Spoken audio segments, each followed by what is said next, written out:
Berlin, the number of confirmed coronavirus infections worldwide topped 600,000 on Saturday as new cases stacked up quickly in Europe and the United States, and officials dug in for a long fight against the pandemic. The latest landmark came only 2 days after the world passed 500,000 infections, according to a tally by John Hopkins University, showing that much work remains to be done to slow the spread of the virus. It showed more than 607,000 cases and a total of over 28,000 deaths. While the U.S. now leads the world in reported infections, with more than 104,000 cases, 5 countries exceed its roughly 1,700 deaths: Italy, Spain, China, Iran and France. We cannot completely prevent infections at this stage, but we can and must in the immediate future achieve fewer new infections per day, a slower spread, German Chancellor Angela Merkel, who is in quarantine at home after her doctor tested positive for the virus, told her compatriots in an audio message. That will decide whether our health system can stand up to the virus. The virus already has put health systems in Italy, Spain and France under extreme strain. Lockdowns of varying severity have been introduced across Europe, nearly emptying streets in normally bustling cities, including Paris, where drone photos showed the city's landmarks eerily deserted. Merkel's chief of staff, Helge Braun, said that Germany, where authorities closed non-essential shops and banned gatherings of more than 2 in public, won't relax its restrictions before April 20th.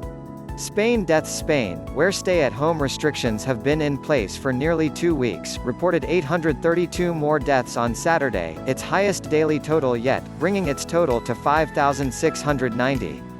Another 8,000 confirmed infections pushed that count above 72,000.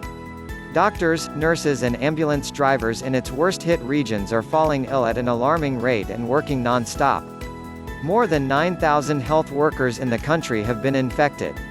"We are completely overwhelmed," said ambulance medic Pablo Rojo at Barcelona's Dos de Maig hospital. 7 or 8 patients transported today, and all with COVID-19. And the average age is decreasing. They're not 80 years old anymore, they are now 30 and 40 years old.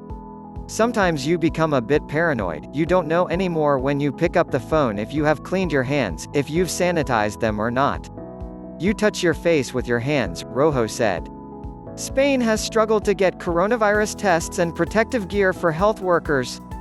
The government has started flights to transport the supplies directly from China to reduce waiting times. As the epicenter has shifted westward, the situation has calmed in China, where some restrictions on people's lives have now been lifted. 6 subway lines restored limited service in Wuhan, where the virus first emerged in December, after the city had its official coronavirus risk evaluation downgraded from high to medium on Friday. 5 districts of the city of 11 million people had other restrictions on travel loosened after their risk factor was downgraded to low. For most people, the coronavirus causes mild or moderate symptoms, such as fever and cough that clear up in 2 to 3 weeks. But for others, especially older adults and people with existing health problems, the virus can cause more severe illness, including pneumonia, and lead to death. More than 130,000 people have recovered, according to Johns Hopkins tally. In one way or another, the effects of the COVID-19 outbreak have been felt by the powerful and the poor alike. On Friday, British Prime Minister Boris Johnson became the first leader of a major country to test positive for the virus. He said he would continue to work from self-quarantine. Countries are still scrambling bring home some citizens stranded abroad by border closures and a near shutdown of flights. On Saturday, 174 foreign tourists and 4 Nepali nationals on the foothills of Mount Everest were flown out days after being stranded on the only airstrip serving the world's highest mountain. In neighboring India, authorities sent a fleet of buses to the outskirts of the capital to meet an exodus of migrant workers desperately trying to reach their home villages during the world's largest lockdown. Thousands of people had fled their New Delhi homes after Prime Minister Narendra Modi announced a 21-day lockdown that began on Wednesday and effectively put millions of Indians who live off daily earnings out of work. In parts of Africa, virus prevention measures have taken a violent turn as countries impose lockdowns and curfews or seal off major cities, with police in Kenya firing tear gas and officers elsewhere captured in mobile phone footage whacking people with batons.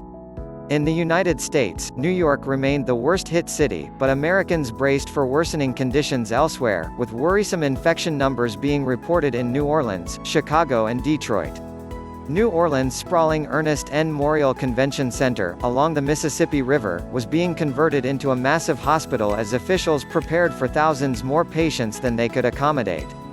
Worst hit in U.S. in New York, where there are more than 44,000 cases statewide. The number of people hospitalized with COVID-19 passed 6,000 on Friday, double what it had been 3 days earlier.